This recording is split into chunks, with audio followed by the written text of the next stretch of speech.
vous en faites pas. J'ai une voix d'avocat, ça va Voilà, mesdames, messieurs les journalistes, vous venez d'assister au débat qui est un débat encadré par la loi portant sur la levée de l'immunité parlementaire de notre collègue Farba Ngom.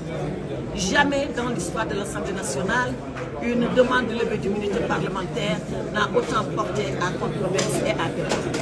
Mais c'est parce que dès le départ, nos collègues députés qui avaient en charge de mener cette affaire ont décidé de violer la loi et de la violer de façon flagrante et de façon délibérée. Pensez-vous que lorsque nous, en tant que défenseurs de Farba Ngom, nous demandons que les faits soient portés à notre appréciation, pensez-vous que 4 feuilles volantes qui consistent à transmettre un dossier, que ces 4 feuilles volantes suffisent à faire preuve de dossier? Pensez-vous que la précipitation, d'ailleurs reconnue, avouée ici à l'Assemblée nationale, la précipitation avec laquelle la commission ad hoc s'est dépêchée de travailler 10 jours, samedi et dimanche non compris, c'est-à-dire en 5 jours maximum. Pensez-vous que cela est raisonnable pour lever la demande de l'immunité parlementaire de Farba Ngom? Pensez-vous que les mêmes membres de la commission ad hoc sont juges le jour et procureurs implacables contre Mohamedou Ngom la nuit? Quelle est cette partialité? Quelle est cette précipitation avec laquelle ils ont engagé les choses? Voilà pourquoi, la raison pour laquelle nous, de Takku Wallu Sénégal, nous avons refusé de nous associer à cette parodie de levée d'immunité parlementaire.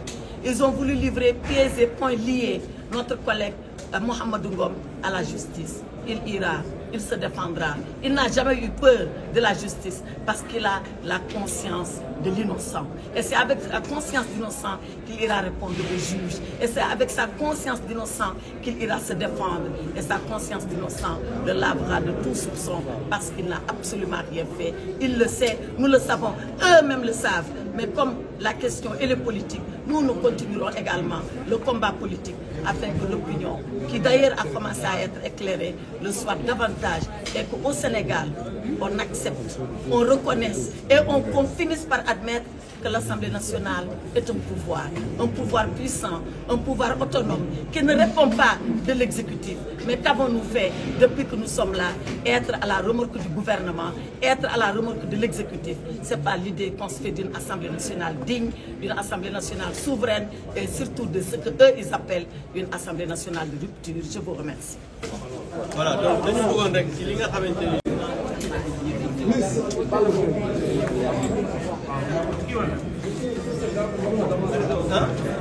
bu gën a yaatu nii waaw ñu baax na nee na baax na ñëw leen nii rek am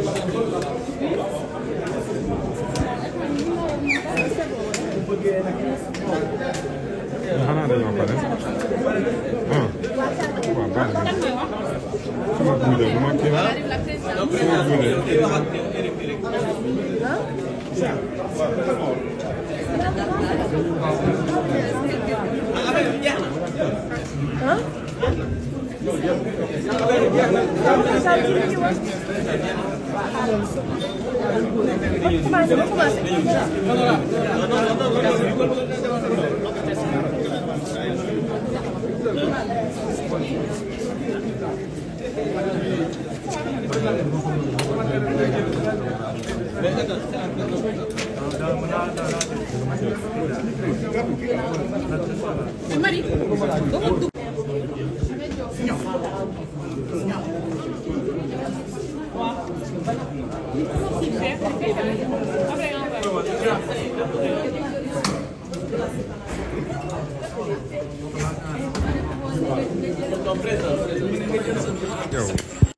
Dibiterie Uba, pour la première fois, dibiterie professionnalisée.